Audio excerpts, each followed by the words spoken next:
Hello बच्चों, स्वागत है आपका अपने चैनल जीएस गुरु अकेडमी पर।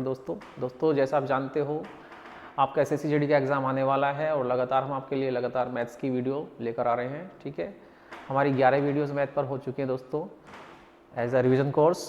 तो आज मैं आपके लिए दोस्तों इस सीरीज़ को आगे बढ़ाते हुए अपनी 12वीं क्लास मैथ्स की आज लेकर आपके सामने आया हूँ। तो उम्मीद करता हूँ आपने पहली वीडियोज़ देखी होंगी। अगर नहीं देखी दोस्तों तो आप उन्हें ज़रूर देखिए। ठीक है, अपनी प्रैक्टिस को बेहतर बनाइए ताकि आप एग्ज़ाम में अच्छा कर सको, अपना स्कोर अच्छा ला सको। तो उम्मीद करता हूँ आपकी पढ़ाई भी मस्त चल रही होगी दोस्तों, आप बिल्कुल अच्छे से अपनी पढ़ाई कर रहे होंगे। एग्ज़ाम से पहले अपना सिलेबस कंप्लीट कर लेंगे।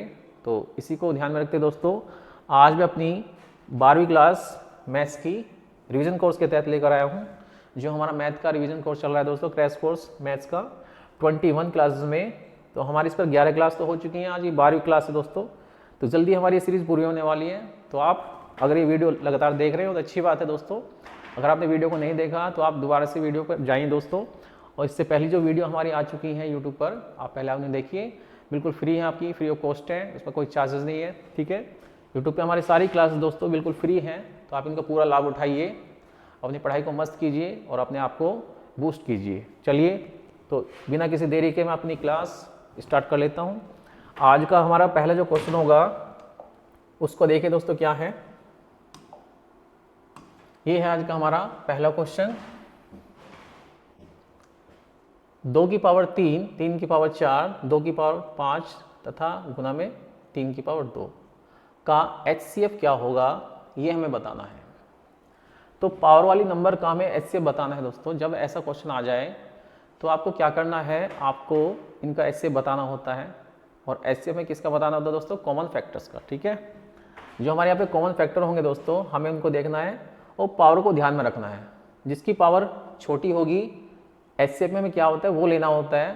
तो यहाँ पे जो हमारे कॉमन फैक्टर आपको दिखाई दे रहे हैं, 2 की पावर 3, 2 की पावर 5, ये कॉमन फैक्टर दोनों में। तो इनमें जो छोटी पावर होगी दोस्तों वो हम लेंगे यहाँ पे HCF में। और LCM में क्या होता है, अगर हमसे LCM पूछेगा, यदि हमसे ये LCM पूछेगा तो LCM में आपको क्या करना है, LCM में आपको बड़ी पावर वाला लेना होता है फैक्टर, और HCF में क्या करना है, छोटी पावर वाला आपको लेना है।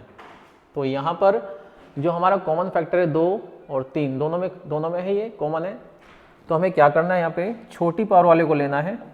तो HCF क्या बनेगा इनका जो HCF बनेगा, दोनों में 2 की पावर 3, यहाँ 2 की पावर 5 है तो 2 की पावर 3 लेंगे, छोटी पावर वाला। अब 3 पे आ जाइए, 3 की पावर 4 है, 3 की पावर 2 है। तो HCF में मैंने आपको बताया है आपको छोटी पावर लेनी है, तो छोटी पावर कौन सी है, 3 की पावर 2। तो ये हो जाएगा इस क्वेश्चन का HCF।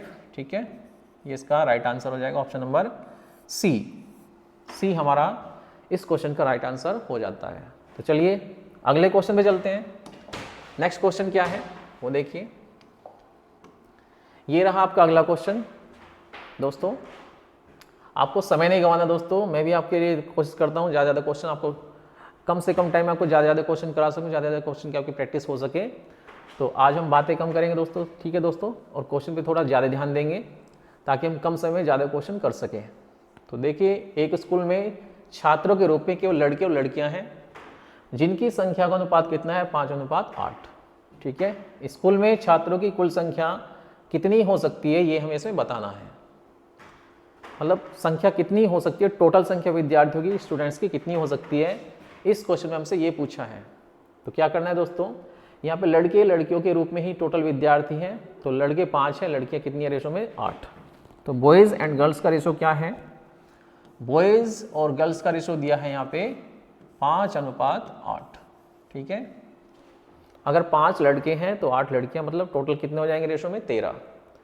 तो जो हमारा आंसर बनेगा दोस्तों इसका टोटल विद्यार्थियों का, वो 13 का मल्टीपल होना चाहिए, 13 से डिविजिबल होना चाहिए, 13 से कटने वाला होना चाहिए। तो चारों ऑप्शन में झांकने के बाद ये पता चलता है दोस्तों, पहला ऑप्शन हमें दिखता है यहाँ पे जो 13 से पूरा कटता है। टोटल यहाँ पे स्ट्रेंथ कितनी बनती है हमारी रेशो में, 13। तो टोटल विद्यार्थी हमारे, टोटल स्टूडेंट्स कितने हो जाते हैं, 13। तो 13 से कटने वाला संख्या हमारी क्या होगी दोस्तों, विद्यार्थियों की संख्या हो सकती है। ठीक है, तो ऑप्शन नंबर ए हमारा राइट आंसर इसका हो जाएगा।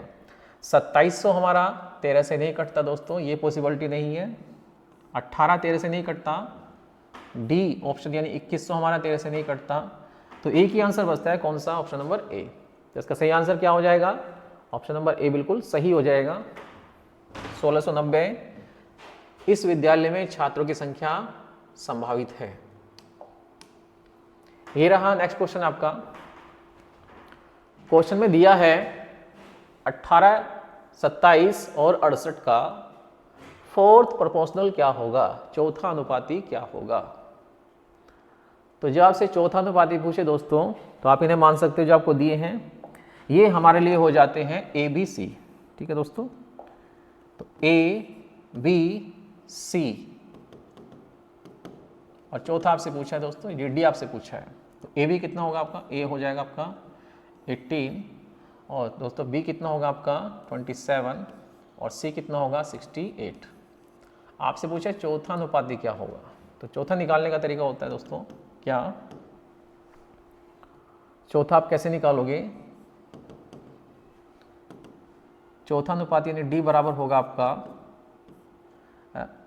आपका 27 गुना 68 बी इंटू सी 27 गुना 68 बटे में ए यानी कि 18। इससे आप निकाल सकते हैं बी इंटू सी और ए इंटू डी, ये हमारा मल्टीप्लाई होता है। ए इंटू डी किसके बराबर होता है दोस्तों, बी इंटू सी के बराबर। अब इसको सोल्व कर लेते हैं, बस हमारा क्वेश्चन आंसर आ जाता है। 9 दूनी 18, 9 तिया 27, ये 9 से 3 बार कटा, 2 बार कटा, 2 से कट जाएगा ये 34 बार और 34 तिया होते हैं 102। तो ये सिंपल सा दोस्तों क्वेश्चन था, इसका आंसर आ गया 102। ऑप्शन नंबर डी हमारा इस क्वेश्चन का आंसर हो जाएगा। तो चौथा अनुपात आपका 102 हो गया। अगला क्वेश्चन क्या होगा उसको देखिए, ये रहा अगला क्वेश्चन। सारे क्वेश्चन आपके एग्जाम के पॉइंट ऑफ व्यू से बड़े ही महत्वपूर्ण है दोस्तों, तो आपको उनका ध्यान से देख के प्रैक्टिस करके अच्छे से जाना है। ये भी क्लास आपके लिए बड़ी महत्वपूर्ण होने वाली है। यदि 3 संख्याएं दी हैं दोस्तों, 3, 5, 7 के अनुपात में है, इनका एलसीएम दिया है 2415 है, तो पूछा है पहली संख्या और दूसरी संख्या का अंतर क्या होगा, ये हमसे इसने पूछ लिया है। तो पहली और दूसरी संख्या में क्या बताना दोस्तों, इन दोनों का डिफरेंस बताना है। पहली दूसरी संख्या में कितना डिफरेंस है ये हमें बताना है। तो हमें पहले क्या निकालने पड़ेंगे दोस्तों, पहले हमें यहाँ पे इनका वैल्यू निकालना पड़ेगा, उसके बाद इनका डिफरेंस देना पड़ेगा। चलिए तो चलते हैं, इस क्वेश्चन को कैसे लगा जाना है। लगाने का तरीका देखिए दोस्तों क्या होगा। 3 संख्या आपकी ए, बी और सी दोस्तों किस रेशो में है, 3:5:7 के रेशो में है। और इनका क्या दिया दोस्तों आपको, इनका दिया है आपको एलसीएम। एलसीएम दिया है 2415, ये इनका एलसीएम है। तो दोस्तों हम संख्या कैसे निकालेंगे, जब तक हम इनका एचसीएफ ना पता हो हम इनकी संख्या की वैल्यू नहीं निकाल सकते। तो हमें पहले यहाँ पे एलसीएम की सहायता से, रेशो की सहायता से क्या निकालना है, इन्हीं संख्याओं का एचसीएफ हमें निकालना है। तो एचसीएफ कैसे निकालना है वो देखिए। एचसीएफ हमें निकालना है, तो एचसीएफ कैसे निकलेगा आपको वो देखना है ध्यान से, ठीक है। तो क्या करते हैं दोस्तों, ये जो हमारा रेशो होता है दोस्तों संख्याओं का, इसको हम रेशो से अलग कर लेते हैं, ठीक है दोस्तों। जब इनको संख्या बनाएंगे हम तो इनमें इनके एचसीएफ से गुना करनी पड़ेगी। तो मैं मान लेता हूँ इनका एचसीएफ एच, ठीक है दोस्तों। और इनका एलसीएम कितना होगा, 2415 के बराबर होगा। तो मैं इनका एलसीएम बना लेता हूँ। तो इनका एलसीएम क्या होगा, 3 गुना 5 गुना 7 गुना दोस्तों इनका एचसीएफ, ठीक है, एचसीएफ। ये होगा हमारा एलसीएम दोस्तों। और ये एलसीएम किसके बराबर होगा, एलसीएम के बराबर होगा 2415 के बराबर होता है।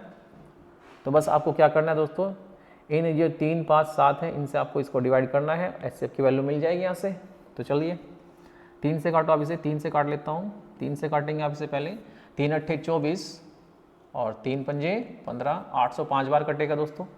5 से काटेंगे आप इसको तो ये कटेगा 161 बार दोस्तों, 16 पंजे 80 और 5 एकन 5, ठीक है। अब रह गया 7 दोस्तों। तो 7 से काटेंगे जब आप इसे, तो 7 से कटने के बाद वैल्यू क्या मिलेगी, 23 सत्ते 161, तो ये 23 बार कट जाएगा दोस्तों। तो हमें यहाँ पे एचसीएफ कितना मिला, हमारा जो एचसीएफ आ गया वो कितना आ गया, एचसीएफ आ जाएगा हमारा कितना 23।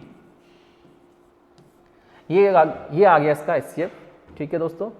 अब हमसे जो पूछा है दूसरी संख्या और पहली संख्या का अंतर पूछा है।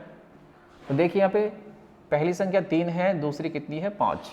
हमें क्या बताना है, इन दोनों का अंतर बताना है। तो अंतर किस तरह बताना है, आप रेशो में पहले अंतर देखिए कितना है दोस्तों। रेशो में ये 5 है दूसरी और ये 3 है, तो इनका अंतर कितना है दोस्तों, इनका अंतर हो जाता है 2, तो हमें 2 की वैल्यू निकालनी है। ठीक है दोस्तों, इनका गैप कितना है, इनका गैप आ गया आपका 2, तो 2 की वैल्यू निकाल लीजिए दोस्तों।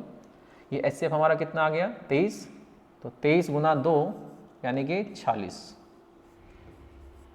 कितना आ जाएगा डिफरेंस 46। तो अंतर कितना आ गया दोस्तों, ये पहली और दूसरी संख्या का अंतर कितना होगा 46। ठीक है, आपको संख्या बनाने की आवश्यकता नहीं है, आपसे अंतर पूछा तो हम क्या करेंगे, रेशो में अंतर लेके सीधा HCF से गुना कर लेते हैं, तो हमारा ये अंतर बन जाता है।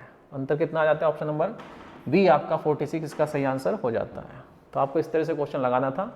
तो चलिए अगले क्वेश्चन पे चलते हैं। नेक्स्ट क्वेश्चन क्या होगा आपका, उसे देखिए।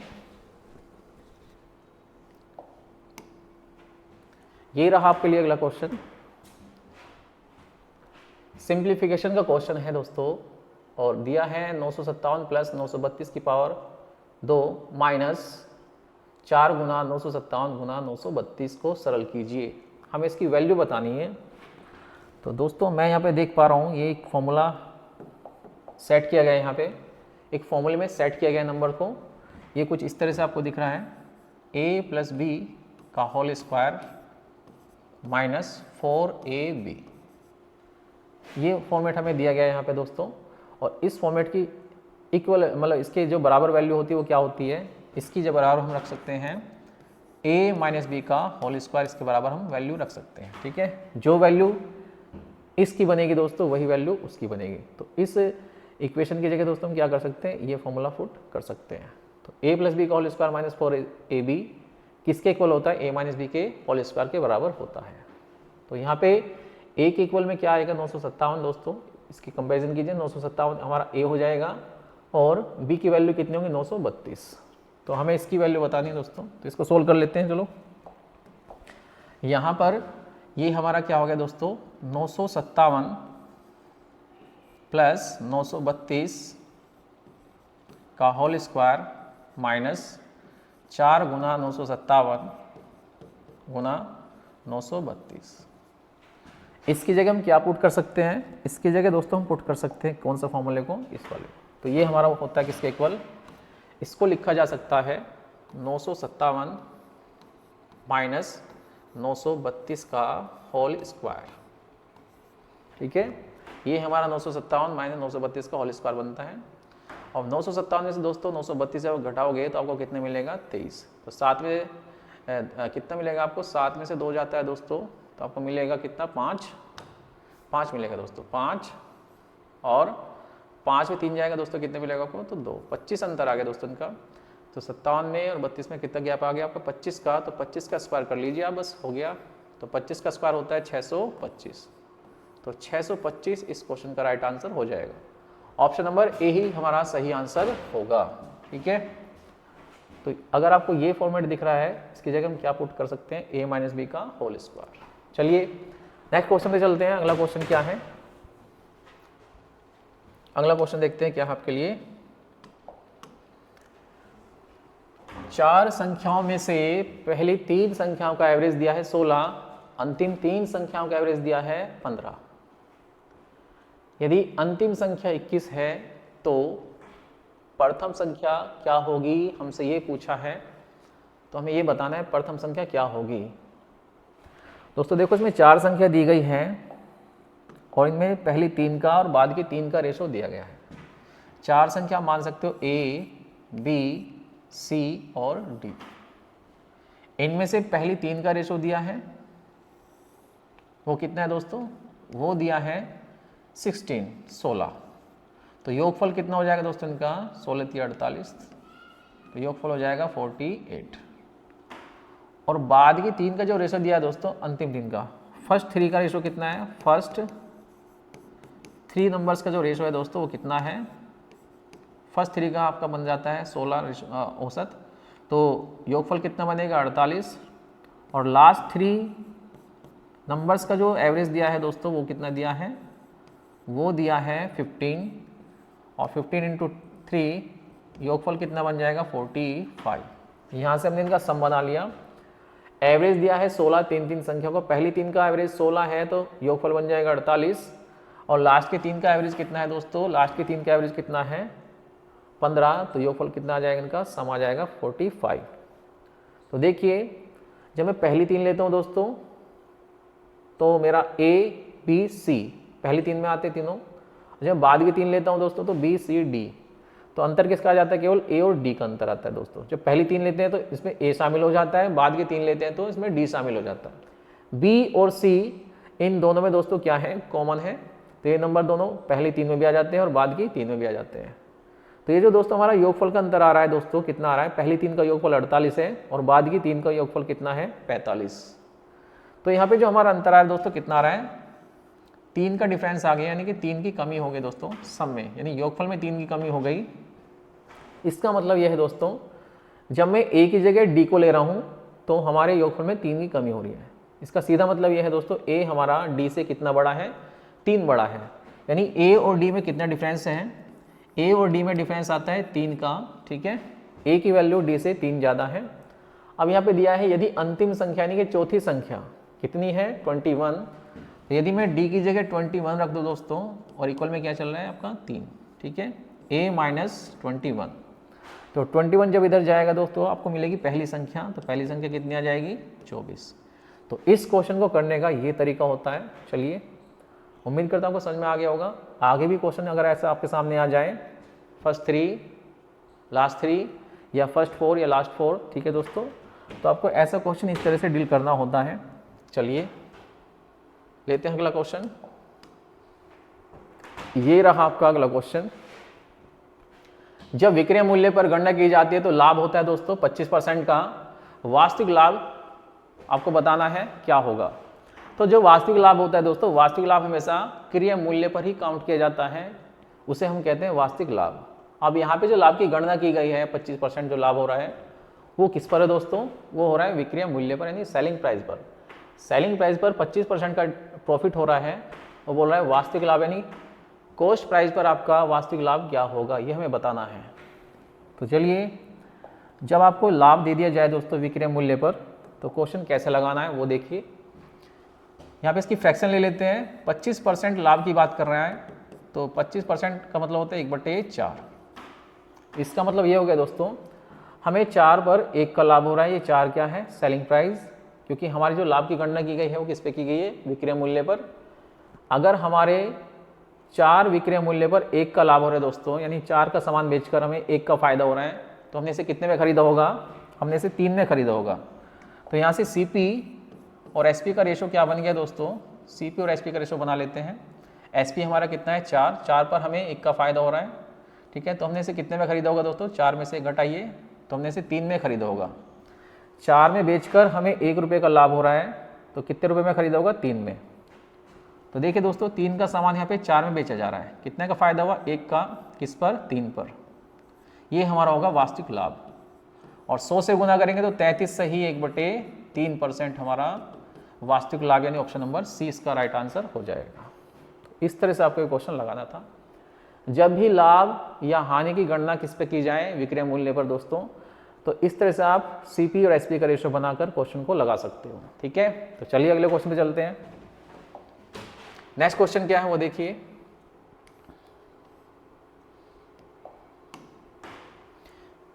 एक ठोस धात्विक लंबवर्तीय बेलन का व्यास 32 सेंटीमीटर है और ऊंचाई 9 सेंटीमीटर है। इसे पिघलाकर दोस्तों एक गोला बनाया जाता है। तो गोले की त्रिज्या, ये पूछ रहा है हमसे, गोले की त्रिज्या क्या होगी, वो भी सेंटीमीटर में। तो गोले की त्रिज्या हमें इसमें बतानी है। जब भी एक फिगर से दोस्तों उसको पिघलाकर दूसरा फिगर बनाया जाता है, तो यहाँ पर एक चीज़ आपकी कॉमन रहती है, एक चीज़ यहाँ पे फिक्स रहती है, ठीक है।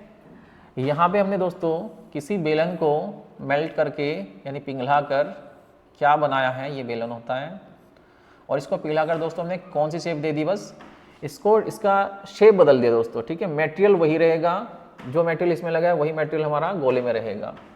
तो इसको पिघलाकर हमने क्या बनाया दोस्तों, एक गोला बना दिया है। ये होता है गोला और ये हमारा सिलेंडर, ये स्फीयर, ठीक है। तो यहाँ पे इसका मेजरमेंट दिया है दोस्तों, व्यास दिया है इसका, ये व्यास, बेस का व्यास कितना है, 32 सेंटीमीटर। तो यहाँ पे त्रिज्या कितनी बन जाएगी, इसकी त्रिज्या हो जाएगी इसकी आधी, यानी 16 सेंटीमीटर। ये हो गई बेलन की त्रिज्या 16 सेंटीमीटर। ऊंचाई कितनी दी है दोस्तों, यहाँ पर इसकी जो हाइट है वो कितनी दी है, वो दी है आपकी 9 सेंटीमीटर। ये हाइट हो जाती है इसकी 9 सेंटीमीटर, ठीक है। ये इसकी हाइट हो गई दोस्तों। हमें क्या बताना है, हमें इस गोले की त्रिज्या बतानी है। तो जब मैं किसी आकृति को दोस्तों, किसी फिगर को मेल्ट करके कोई दूसरा फिगर कन्वर्ट करता हूँ, तो इसमें एक चीज़ फिक्स रहती है आपकी आयतन। जितना आयतन बेलन का इसका होगा उतना ही इसका होगा, ठीक है। तो इन दोनों का आयतन बराबर रख देते हैं दोस्तों। इसका आयतन क्या होता है, हमारे बेलन का आयतन क्या होता है, आपने पढ़ा होगा, ठीक है। बेलन का जो आयतन होता है वो होता है पाई आर स्क्वायर एच। बेलन का आयतन ये होता है दोस्तों, और ये आयतन किसके बराबर होगा, ये हमारे गोले के आयतन के बराबर होगा। गोले का आयतन कितना होता है, तो गोले का आयतन मैं इधर रख देता हूँ दोस्तों, इसको इधर रखते हैं पहले। तो गोले का आयतन कर लेते हैं 4/3 पाई आर क्यूब। ये तो होता है गोले का आयतन दोस्तों, ठीक है। और ये किसके बराबर होगा, ये बेलन के आयतन के बराबर होगा। बेलन का आयतन होता है pi r square h, pi r square into में एच। ये होता है इस बेलन का आयतन। अब ये दोनों बराबर होंगे दोस्तों, क्योंकि बेलन से गोला बना है, ठीक है। अब पाई से पाई कट जाता है, पाई कांस्टेंट है, ठीक है। तो आर की वैल्यू यहाँ पर रख देते हैं। हमारे जो आर है इसको R1 कर लेते हैं दोस्तों, इसको R2 कर लेते हैं। तो R1 यहाँ पे कितना है दोस्तों, 16। तो यहाँ पे 16 का स्क्वायर हो जाएगा, 16 गुना 16। और ऊंचाई कितनी दी है यहाँ पे, ऊंचाई दी है 9, तो ऊंचाई हो जाएगी 9। ये बनेगा हमारा बेलन का आयतन, ठीक है, जो हमारे गोले के आयतन के बराबर होगा। तो गोले का आयतन कितना होगा, 4/3, पाई तो कट गया हमारा, यहाँ पे चल रहा है R2 का क्यूब। तो 4 से काटेंगे दोस्तों इसको, 4 चौक 16, और 3 हमारा जाएगा 9 की मल्टीप्लाई में, इधर मल्टीप्लाई में जाएगा, तो R क्यूब हमारा बचेगा इधर, R2 का क्यूब। तो हो जाएगा 16 चौका 64, और 3 की गुना जाएगी किसमें, 9 में, तो हो जाएगा 27, ठीक है। आगे आपको इसकी मल्टीप्लाई करने की आवश्यकता नहीं है। यदि हमारा इधर क्यूब बन रहा है दोस्तों, इधर भी क्यूब बन रहा है, 4 का क्यूब है, ये 3 का क्यूब है। तो R की वैल्यू कितनी आएगी दोस्तों, ये हो जाएगी R की वैल्यू हमारी, ये हमारा जो क्यूब है दोस्तों, जब बराबर से इधर जाएगा तो क्या बन जाएगा, क्यूब रूट बन जाएगा। तो 64 इंटू 27 के ऊपर हमारा क्या बन जाएगा, क्यूब रूट। तो 64 का दोस्तों 4 होता है, 27 का 3 होता है। तो यहाँ से हमने क्या निकाल लिया दोस्तों, हमने यहाँ से क्या निकाल लिया, इस गोले की त्रिज्या निकाल ली। तो गोले की त्रिज्या आ जाएगी 12 सेंटीमीटर। इस तरह से आपके क्वेश्चन लगाना था। तो इसकी जो त्रिज्या कितनी आ गई दोस्तों, गोले की त्रिज्या आ गई 12 सेंटीमीटर। तो 12 सेंटीमीटर इस क्वेश्चन का राइट आंसर हो जाएगा। तो बेलन से गोला बनाया गया, दोनों का आयतन हमने क्या रख दिया दोस्तों, बराबर रखा, और कैलकुलेट करके हमारा आंसर कितना आ गया, 12 सेंटीमीटर। तो चलिए अगले क्वेश्चन पे चलते हैं। ये था आपका इसका सॉल्यूशन।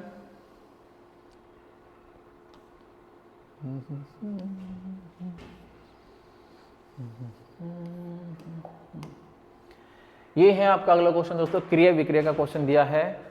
जब कुछ वस्तु का क्रिया मूल्य कुछ वस्तु के विक्रय मूल्य के बराबर हो जाए तो लाभ हानि आपसे पूछा जाता है, या फिर पूछा जाता है क्या दोस्तों, वस्तुओं की संख्या, ठीक है। तो यहां हमसे पूछा है वस्तुओं की संख्या पूछी है, कितनी वस्तुओं के विक्रय मूल्य के बराबर हमारा 30 वस्तु का क्रय मूल्य होगा। चलिए तो दोस्तों क्या होता है, जब हमारा x वस्तु का CP, x का CP दोस्तों किसके बराबर हो, y वस्तु के SP के बराबर हो। x वस्तु का CP y वस्तु के SP के बराबर दिया हो तो इसको आप मल्टीप्लाई में ले सकते हैं दोस्तों। तो CP और SP का जो रेशो बनता है दोस्तों, CP और SP का रेशो आप क्या मानते हो, CP की वैल्यू हमारी ये हो जाती है और SP की वैल्यू ये हो जाती है, ठीक है। तो यहाँ से CP और SP का जो रेशो बनेगा क्या बनेगा, वो बनेगा y/x, उल्टा हो जाता है दोस्तों, ठीक है। जैसे क्रॉस मल्टीप्लाई हो जाता है उल्टा। जो CP के साथ में नंबर होगा, जैसे हमारे क्या है 30 वस्तु का क्रिय मूल्य, यानी 30 का CP, तो ये 30 क्या है दोस्तों हमारा सेलिंग प्राइस हो जाएगा, और जो x हो जाएगा वो हो जाएगा हमारा कॉस्ट प्राइस, ठीक है। तो इस तरह से आपका कन्वर्ट हो जाता है। आप यहाँ से इनका रेशो देखकर लाभ हानि की काउंटिंग कर सकते हो। तो चलिए यहाँ पे दिया है दोस्तों, क्या दिया है यहाँ पे, SP एक तरह का यहाँ पे दिया है। तो CP SP का रेशो क्या बनेगा, अब इस क्वेश्चन पर आ जाते हैं। 30 वस्तुओं का क्रिय मूल्य, ये दोस्तों हमारा बन जाता है SP, ठीक है। और जो विक्रय मूल्य के साथ नंबर दिया जाता है वो बन जाता है हमारा CP, x वस्तु के विक्रय मूल्य के बराबर है। तो यहाँ से ही मान सकते हो CP हमारा कितना, SP हमारा कितना है दोस्तों 30, और जो CP हमारा दोस्तों वो कितना है x, ये रेशो बनेगा दोस्तों हमारे क्रिय मूल्य और विक्रय मूल्य का। अब जो लाभ दिया है उस पर ध्यान दीजिए दोस्तों, लाभ हमारा कितना है 20%, तो 20% का लाभ हो रहा है, कितना लाभ हो रहा है 20% का। इसका जो फ्रैक्शन होता है वो होता है 1/5, यानी 5 का सामान 1 रुपये लाभ पर बेचा जा रहा है तो 5 का सामान 1 बढ़ाकर बेचा जा रहा है। तो यहाँ से हमारा एक CP/SP का रेशो बन जाएगा कितना, 5 का सामान कितने बेचा जा रहा है दोस्तों, 5 का सामान बेचा जा रहा है 6 पर, ठीक है। ऐसे भी कह सकते हो आप, 5 पर 1 का फायदा तो 5 का सामान 6 पर, और 6 की वैल्यू दोस्तों दी गई है कितनी है, 6 की वैल्यू कितनी है 30, तो कितने गुना हो गया 5 गुना, तो इसका भी 5 गुना हो जाएगा दोस्तों, तो 5 का 5 गुना कितना होगा 25, तो 25 हमारा इस क्वेश्चन का सही आंसर हो जाएगा, ऑप्शन नंबर डी। इस तरह आपको क्वेश्चन बनाना था, ठीक है। तो चलिए नेक्स्ट क्वेश्चन में चलते हैं। अगला क्वेश्चन क्या है दोस्तों आपके लिए वो देखते हैं। ये रहा अगला क्वेश्चन। 60 छात्रों की कक्षा में 60% छात्र लड़के हैं, यदि 25% लड़कियां साइकिल द्वारा स्कूल जाती हैं तो ऐसी लड़कियों की संख्या में बतानी है इसमें जो साइकिल से स्कूल नहीं आती है दोस्तों, ठीक है, ये बताना है। यानी जो पैदल चलने वाली लड़की हैं बिना साइकिल वाली, उनकी संख्या में बतानी है। तो टोटल विद्यार्थी यहाँ पे कितने हैं दोस्तों 60, इनमें से 60% क्या है, 60% दोस्तों बॉयज़ हैं, ठीक है। अगर इन 60 में दोस्तों 60% छात्र हमारे क्या हैं लड़के हैं तो 40% लड़कियां होंगी, तो लड़कियों का जो परसेंटेज है वो 40 होगा, ठीक है दोस्तों। और इन लड़कियों में से दोस्तों कितना 25% लड़कियां साइकिल से जाती हैं, तो कितनी परसेंट लड़कियां पैदल जाएंगी, यानी 75%। तो हम क्या करें दोस्तों, पहले इस टोटल नंबर का क्या निकाल लेते हैं, लड़कियों की संख्या निकाल लेते हैं। 60 में से 40% लड़कियां हैं तो 60 का 40% कितना होता है, 60 का 40% आप निकालोगे तो बड़ा आसान है, ओरली बता सकते हो बिना पेन वैन के भी। तो कितना आ जाता है दोस्तों 24। तो ये हमारी गर्ल्स हैं इस विद्यालय में, और इन गर्ल्स का दोस्तों 25% तो साइकिल से जाता है, तो पैदल जाने वालों की संख्या कितनी होगी 75%। तो इसका 75% कितना होगा बस हमें ये बताना है। 75% का मतलब होता है 3/4, 75% का मतलब 3/4 ही होता है, 4 छिक्का 24 और 6 तिया 18। तो 18 लड़कियां ऐसी होंगी जो साइकिल से नहीं जाती या नहीं आती दोस्तों, ठीक है। ऑप्शन नंबर सी इसका राइट आंसर हो जाएगा। इस तरह से आपको इस क्वेश्चन का आंसर देना था। तो चलिए अगले क्वेश्चन पे चलते हैं। अगला क्वेश्चन आपका क्या है वो चलते हैं, देखते हैं अगला क्वेश्चन कौन सा है।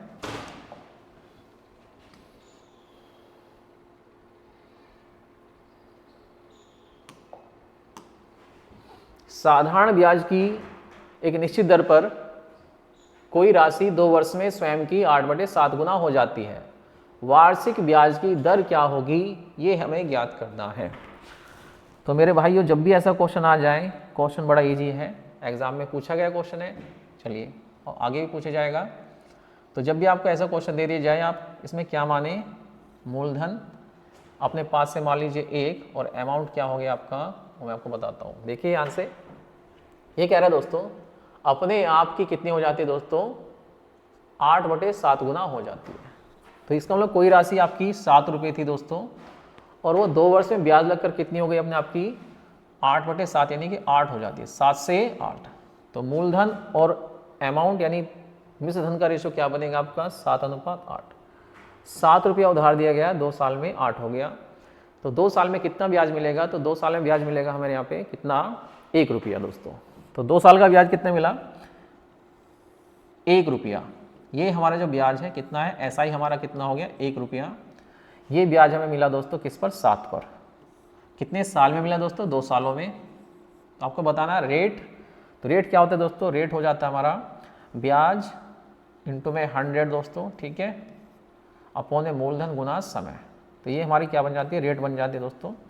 तो यहाँ से आप डायरेक्ट का क्या बना सकते हो, रेट बना सकते हो। 7 से 8 हो गया 2 साल में दोस्तों, तो ब्याज कितना मिला 1 रुपया। तो इसको सोल्व कर लेते हैं, 2 से काट लीजिए आप इसे, 2 से काटेंगे तो 50 आ जाएगा दोस्तों, और 50 को हम काटेंगे 7 से, तो 7 से 49, 7 से ही 1/7%। ये हमारे ब्याज की दर होगी। ऑप्शन नंबर सी हमारा डी हमारा इसका राइट आंसर हो जाएगा, ऑप्शन नंबर डी 7 सही 1/7%। तो आपको ये क्वेश्चन इस तरह से लगाने होते हैं। जब भी ऐसा क्वेश्चन आ जाए दोस्तों, कोई धनराशि अपने आप की इस तरह से कुछ गुना हो जाती है, तो जो नीचे वाली वैल्यू होती है दोस्तों, इसका मूलधन माने ऊपर वाली को, ये हमारा मूलधन और ये क्या हो जाता है अमाउंट, यानी कि मिश्र धन हो जाता है। इन दोनों का जो गैप होता है वो हमारा ब्याज निकल जाता है। तो ब्याज 1 रुपया आ गया 7 पर। तो हमने इसको कैलकुलेट किया दोस्तों फॉर्मूले से, तो हमारा कितना आंसर आ गया 7 से 1/7% रेट ऑफ इंटरेस्ट। तो चलिए नेक्स्ट क्वेश्चन देखते हैं।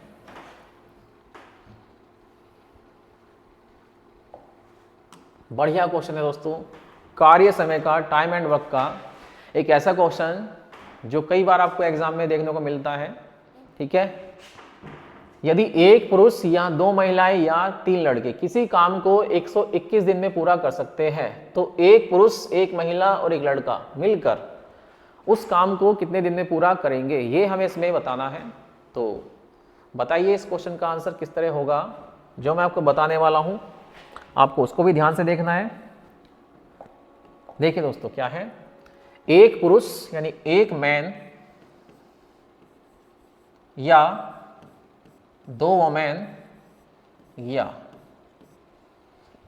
जब ये या वाला क्वेश्चन आ जाए दोस्तों, तो जो मेथड मैं आपको बताने वाला हूं उसको ध्यान से देखिए आप, बड़ा इंपॉर्टेंट मेथड है और आप इससे इस तरह के सारे क्वेश्चन कर सकते हो। ठीक है, इसमें आपको ये सब देखने की आवश्यकता नहीं है कि एक आदमी की क्षमता कितनी महिलाओं के बराबर है या कितने बच्चों के बराबर है, ऐसा मैं बिल्कुल नहीं करना। जो तरीका मैं आपको बता रहा हूँ बस उसको फॉलो कीजिए। आपको लेना है इनका एलसीएम। ठीक है दोस्तों, एलसीएम क्या होगा बताइए, इनका एलसीएम क्या होगा। 1, 2, 3 का एलसीएम कितना आता है दोस्तों, 6 आता है। ये 6 क्या है दोस्तों, एक दिन का काम। एक आदमी या 2 महिलाएं या 3 बच्चे दोस्तों। ठीक है, ये लाइन हम यहाँ से बीच से बनाएंगे, यहाँ से एक आदमी या 2 महिलाएं या 3 बच्चे एक दिन में कितना काम करते हैं। हमने यहाँ पे इनकी एक दिन की एफिशिएंसी यानी कि इनका एलसीएम लिया है कितना, 6।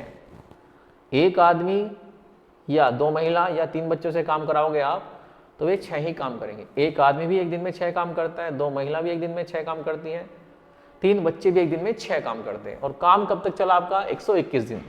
तो टोटल काम कितना हो जाएगा दोस्तों, मल्टीप्लाई 121। तो ये आपका क्या बन जाता है, काम। इस तरह हम इसका टोटल काम बना सकते हैं। अब क्षमता बना लेते हैं। एक आदमी की क्षमता कितनी आएगी दोस्तों, 1 6 6 है। 2 महिला एक दिन में 6 काम करती है तो 3 क्षमता आ जाएगी दोस्तों। 3 बच्चे भी एक दिन में 6 काम करते हैं तो एक बच्चा कितना करेगा दोस्तों, 2 काम करेगा। ठीक है, 3 बच्चे यानी 3 लड़के एक दिन में 6 काम करते हैं तो एक लड़का कितना करता होगा, 2 काम। 2 महिलाएं भी एक दिन में 6 काम करती हैं तो एक महिला कितना करेगी, 3। ये आ गई इनकी क्षमता। तो चलिए अब हमें क्या करना है, एक आदमी, एक औरत और एक लड़के से काम कराना है। तो एक आदमी एक दिन में 6 काम करता है, एक महिला एक दिन में 3 काम करती है, एक लड़का एक दिन में 2 काम करता है। तो 6 3 9 2 11, तीनों मिल जाएंगे तो तीनों मिलके एक दिन में कितना करेंगे, तो एक दिन में करेंगे दोस्तों कितना, 11 काम। और हमारे पास कितना काम है टोटल, 6 × 121, ये हमारा टोटल काम है। तो इस काम को इन लोगों की क्षमता से डिवाइड कर देते हैं टोटल करके। तो 11 11 121 और 11 6 66। तो ये मिलकर काम करेंगे दोस्तों, कितने दिन में कर लेंगे इस काम को, तो इसका सही आंसर होगा 66 डेज। तो इस तरह से आपको क्वेश्चन लगाना है। ये मेथड सब जानते हैं दोस्तों, ये आपका एलसीएम वाला मेथड ही है जो कॉमन हमारा मेथड होता है। हम ये सारे क्वेश्चन उससे लगा सकते हैं, आसानी से लग भी जाते हैं। ठीक है, आपको इसमें क्षमता वगैरह पे जाने की आवश्यकता नहीं है कि एक आदमी कितनी औरतों के बराबर काम कर रहा है फिर। ठीक है, इस तरह नहीं बताने की आवश्यकता आपको। चलिए तो अगले क्वेश्चन में चलते हैं। नेक्स्ट क्वेश्चन क्या है वो देखिए, ये रहा आपका अगला क्वेश्चन। बड़े अच्छे सा क्वेश्चन है ये, ध्यान से देखिए। कंसेप्ट आपको पता होगा तो आप इसका आंसर आसानी से दे पाओगे। एक संख्या को 16 से भाग करने पर 4 शेष बचता है। जब उस संख्या के वर्ग को 16 से भाग किया जाता है तो कितना शेष बचेगा। मैंने आपको दोस्तों कई बार ये बातें बताई हैं, जब भी इस तरह क्वेश्चन आ जाए रिमाइंडर थ्योरम वाला, संख्या को 16 से भाग करने पर शेषफल कितना बच रहा है, 4 दोस्तों। ठीक है, अगर उस संख्या के वर्ग को 16 से भाग किया जाए तो शेषफल कितना बचेगा। तो ऐसे में हम क्या करते दोस्तों, संख्या में मान लेते हैं दोस्तों इसका हमें नहीं पता ये क्या है, अपने पास से मान सकते हो दोस्तों, 20 मान सकते हो, 16 से भाग करेंगे 4 बचेगा। ठीक है, तो कोई संख्या को जब हम 16 से भाग करते हैं तो रिमाइंडर कितना मिलता है हमें, रिमाइंडर मिलता है 4। अब ये बोल रहा है दोस्तों हमसे यदि इस संख्या के स्क्वायर को हम 16 से भाग करें तो रिमाइंडर क्या मिलेगा, ये इस क्वेश्चन की लैंग्वेज है। तो जब भी ऐसा क्वेश्चन आ जाए दोस्तों, देखिए होता क्या है दोस्तों, हमारा यहाँ पे जो भाजक है दोस्तों वो 16 ही है, पहले भी 16 था, अभी 16 है। नंबर पहले हमारा a था, बाद में इसका स्क्वायर कर दिया। जब ये आपका ओरिजिनल नंबर a था, इसको भाग करने पर रिमाइंडर 4 मिल रहा है, स्क्वायर करने के बाद हमें रिमाइंडर क्या मिलेगा। तो कंसेप्ट क्या होता है इस क्वेश्चन का वो जानिए पहले आप। जो भी हम नंबर के साथ करते हैं दोस्तों वही उसके रिमाइंडर के साथ हो जाता है। तो हम क्या करते हैं यहाँ पे, ये बोल रहा है संख्या का स्क्वायर करके 16 से भाग करो, हम क्या करते हैं दोस्तों, जो रिमाइंडर बच रहा है हम उसी का स्क्वायर कर देते हैं और तब उसको 16 से भाग करते हैं। ठीक है, तो रिमाइंडर कितना है यहाँ पे 4, तो 4 का स्क्वायर कितना हो जाएगा 16, और 16 को दोस्तों हम 16 से भाग करेंगे तो नेक्स्ट रिमाइंडर हमारा क्या बचेगा, रिमाइंडर बचेगा हमारा 0। तो रिमाइंडर हमारा क्या हो गया 0। ठीक है, तो इसका आंसर क्या हो जाएगा, ऑप्शन नंबर डी। बड़ा आसान सा क्वेश्चन होता है दोस्तों, ओरली आप इसका आंसर दे सकते हो, कैलकुलेशन इसमें होती नहीं ज़्यादा। आपको दिख रहा है कि 4 का स्क्वायर करते 16 हो जाएगा, 16 से पूरा कट जाता है, तो आपका आंसर क्या होता है 0 हो जाता है वैसे भी। चलिए अगले क्वेश्चन पे चलते हैं। ये रहा भाई आपका अगला क्वेश्चन, बड़ा ही महत्वपूर्ण क्वेश्चन है, ध्यान से देखिए, लगाने का तरीका भी ध्यान से देखिए कैसे इस क्वेश्चन का आंसर दिया जाता है। जब कोई आदमी या कोई गाड़ी अपनी चाल एक्चुअल चाल से कुछ अलग चाल से चले, अपनी चाल का a/b फॉर्म में चले या p/q फॉर्म में चले, और वो कुछ पहले या फिर कुछ लेट पहुंच जाए, तो आपसे पूछा जाता है उसका ओरिजिनल टाइम। ठीक है, उस निश्चित दूरी को तय करने का उसका वास्तविक टाइम आपसे पूछा जाता है। तो बताने का जो तरीका रहेगा उसको आपको ध्यान से देखना है। कोई व्यक्ति अपनी सामान्य चाल के 5/8वें भाग से ड्राइव करते हुए अपने सामान्य कार्यस्थल पर जाता है। वह कार्यस्थल पर 36 मिनट देरी से पहुंचता है। उसके द्वारा कार्यस्थल पर जाने में लगने वाले सामान्य समय की गणना कीजिए, समय को ज्ञात कीजिए। ये हमसे इस क्वेश्चन में पूछा है। तो सामान्य जो टाइम होगा दोस्तों वो कितना होगा ये हमें इसमें बताना है। ठीक है, तो उसकी सामान्य चाल क्या है, वो अपनी सामान्य चाल के 5/8वें भाग से चलता है। तो चाल का जो स्पीड है दोस्तों उसकी, इस स्पीड का 5/8वें भाग से वो चलता है। ठीक है, तो इसमें जो हमारी दोस्तों नीचे वाली जो ये नंबर होता है ये हमारी एक्चुअल स्पीड होती है और ये हमारी न्यू स्पीड होती है। ठीक है, कम करने के बाद या बढ़ाने के बाद। तो यहाँ से हम क्या लेते हैं दोस्तों, डायरेक्ट यहाँ से अपनी चालों का रेशो ले सकते हैं। तो हमारी चालों का जो रेशो आएगा, स्पीड का रेशो क्या बनेगा, दूरी वहाँ पे फिक्स है हमारी, तो स्पीड का रेशो बनेगा दोस्तों 8:5। पहले स्पीड कितनी थी 8, अब इसकी कितनी होगी 5। तो ये लेट पहुँचेगा दोस्तों, कितना लेट पहुँच रहा है 36 मिनट लेट पहुँच रहा है। अगर दूरी हमारी फिक्स है दोस्तों, समय का अनुपात क्या होगा, तो टाइम का अनुपात दोस्तों हमारी स्पीड के अनुपात का इन्वर्स हो जाता है, उल्टा हो जाता है। तो 5:8 हमारा समय हो जाएगा दोस्तों। यदि चाल हमारी 8 से 5 होगी तो समय क्या हो जाएगा उसी दूरी को तय करने में 5 से 8। तो यहाँ पे समय का डिफरेंस कितना आ रहा है, क्योंकि समय का डिफरेंस यहाँ पे दिया है तो हम भी समय का डिफरेंस लेंगे। समय का डिफरेंस कितना है, समय का डिफरेंस आ गया दोस्तों कितना, 5 से 8 में 3 का डिफरेंस आ गया, और यहाँ पे डिफरेंस कितना है 36 मिनट का दोस्तों। ठीक है, 36 मिनट का डिफरेंस यहाँ पे दिया है। तो 3 की वैल्यू हमारी किसके बराबर होगी 36 मिनट के, तो 1 हमारा किसके बराबर जाएगा दोस्तों, 1 बराबर होगा हमारा 12 मिनट के। ठीक है, तो यहाँ से हमें क्या निकालना दोस्तों, इसका सामान्य समय हमें यहाँ पे बताना है। तो सामान्य समय क्या है दोस्तों इसका 5। तो 5 हमारा किसके इक्वल हो जाएगा दोस्तों, 5 बराबर होगा 12 गुना 5 यानी कि 60 मिनट इसका सामान्य समय था। ठीक है दोस्तों, यानी कि 60 मिनट कर लो, 1 घंटा इसका सामान्य समय होगा। 60 मिनट हमारा 1 आवर के इक्वल होता है, 1 घंटे के बराबर होता है। ठीक है, तो इसका सामान्य समय है। चलिए अगले क्वेश्चन में चलते हैं। नेक्स्ट क्वेश्चन क्या है,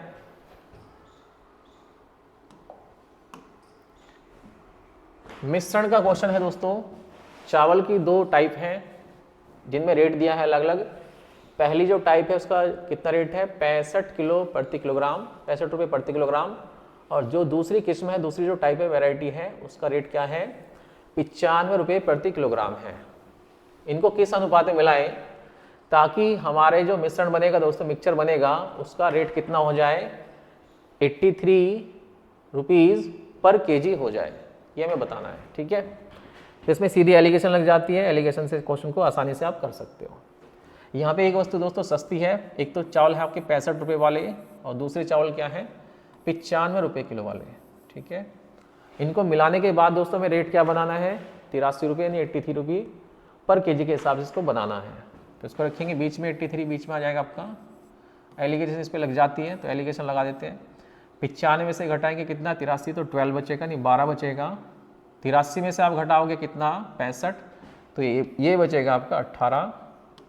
ये इनका रेशो आ जाता है। ठीक है, इसको और छोटा कर सकते हो आप, 6 दूनी 12 और 6 तिया 18। तो 2:3 में हमें मिलाना होगा। 2:3 में मिलाने पर जो हमारा मिश्रण बनेगा उसका जो रेट बनेगा दोस्तों कितना हो जाएगा, 83 पर केजी हो जाएगा। चलिए, ऑप्शन नंबर सी इसका राइट आंसर हो जाता है। ये था इस क्वेश्चन का राइट आंसर। चलते हैं अगले क्वेश्चन पर।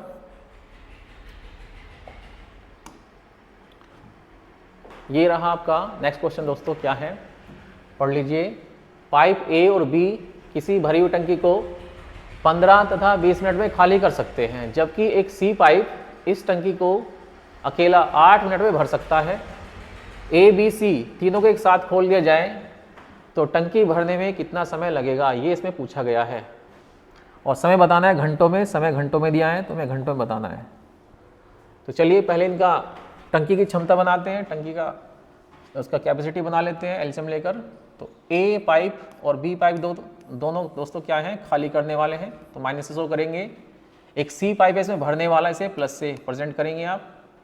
जब भी पाइप टंकी क्वेश्चन आ जाए तो खाली करने वाले पाइप को माइनस से और भरने वाले को प्लस से। अब ए पाइप इसको कितने मिनट में भर देता है, 15 मिनट में खाली कर देता है, ये खाली करने वाला है। और बी इसको खाली करता है 20 मिनट में और सी अकेले से भर देता है 8 मिनट में। तो इनका जो एलसीएम बनेगा वो कितना बनेगा, 15 20 8 का 120 इनका एलसीएम हो जाएगा, 120। तो ये टंकी की क्षमता हो जाती है दोस्तों, ये टंकी की क्षमता होगी 120 हमारी। ए भरता है इसे 15 मिनट में, तो 1 मिनट में कितना भरेगा, 8 भाग 15 = 120। बी भरता है इसको 20 मिनट में 120 को, तो 20 ढाई 20 × 120, तो 6 आपकी क्षमता आ जाएगी इसमें। बी भरता है 1 मिनट में 6 भाग या 6 लीटर। 8 से डिवाइड करेंगे तो सी की क्षमता आ जाएगी 15। सी 1 मिनट में कितना हिस्सा भरता होगा, 15 भाग।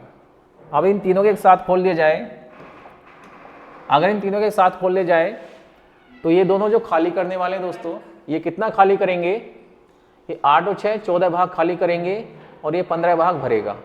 ये 15 भरेगा, ये 14 खाली करेंगे, यानी कि हर मिनट में आपका 1 भाग भरा जाएगा। ठीक है, तो यहाँ पे तीनों को जब एक साथ काम करेंगे, ए प्लस बी और प्लस सी, जब तीनों एक साथ काम करेंगे तो 1 मिनट में शुद्ध भराव कितना होगा, 1 भाग। ठीक है, और हमारे पास कितने भाग है टोटल, 120 भाग।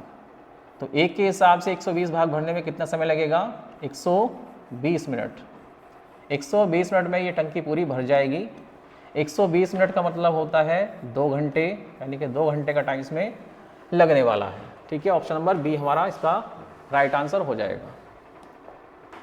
तो ये थे आपके दोस्तों आज के कुछ क्वेश्चन जो आपके लिए लेकर आया था। चलिए आज के सेशन को यहीं समाप्त करते हैं, इससे आगे हम कल चलेंगे।